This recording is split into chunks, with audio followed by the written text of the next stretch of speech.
Unbelief disguises itself in a lot of different ways, and we see that clearly from Mark chapter 3. The first way we see unbelief in this passage is the way that the crowds follow after Jesus. We see it in their dedication. Sometimes your dedication can be masking true unbelief. I mean, think about it. They followed Jesus wherever he went. They were after him all the time to the point where he couldn't even eat a meal in his own home. And by the way, that's where I draw the line. I don't know about you. Those people need to get away. But they were dedicated. They were following after Jesus in their minds each and every day, coming after him, going wherever he went. Yet they were trying to do it on their terms, not on his. They weren't following him because they were believing. They wanted to see a miracle. They wanted to be healed from sicknesses. Sometimes we can be busy in life doing things, being dedicated, not missing anything at all, but all that's really doing is masking our unbelief. The second way we see unbelief in this passage is through sympathy.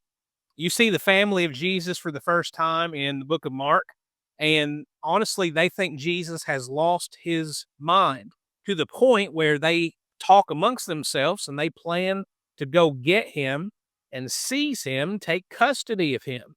They say, look at what his life has become. Look at what he is doing. Look at all the people around him. We need an intervention. We need to go get him. We need to help him out. Again, disguised as belief, what they were actually doing is living in disbelief, unbelief. They were showing an outward sympathy toward him, but again, they were trying to do it on their terms. They were thinking that they needed to fix Jesus. They needed to help Jesus out somehow. Instead of remembering all the things from his past and what John the Baptist had said about him and what the angels had said about him and about them knowing the mission that Jesus was to come and save his people from their sins, they threw every bit of that out the window and said, we're going to do this on our terms. Let's go get Jesus and let's fix this thing. Now, the third way we see unbelief in this passage is when the scribes come from Jerusalem, and they're not coming saying that Jesus lost his mind. Instead, what they're doing is just being blasphemous. They just laid it out on the table. They came out and said, Jesus is possessed by a demon. He's casting out Satan by Satan. Sometimes people don't mask their unbelief, do they?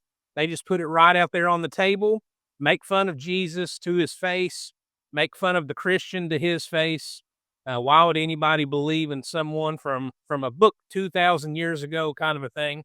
And they just put it out on the table. Well, Jesus responds to these scribes and tells them that they are committing blasphemy of the Holy Spirit, and it is an eternal sin, a sin that won't be forgiven. It's a sin that shows a heart so hard and so against Jesus that it doesn't want Jesus at all, but it only wants to destroy and get rid of him. Those are three ways that we see unbelief in this passage, but there's one way that we see belief, and that's what we want to focus on. Chapter 3, verse 35, Jesus says, "For whoever does the will of God, he is my brother and sister and mother." If you can remember back in Matthew chapter 7, Jesus says, "Not everyone who says to me, 'Lord, Lord,' will enter the kingdom of heaven, but he who does the will of the Father." Same kind of thing here. It's not following Jesus on your terms. It's not doing what you want to do and fitting Jesus into your life.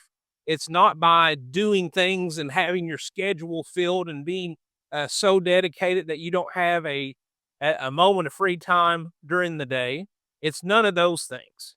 It's about understanding that Jesus is Lord, following after him, and doing the will of him who sent Jesus. Will you follow him? Will you understand that he is Lord and you are not?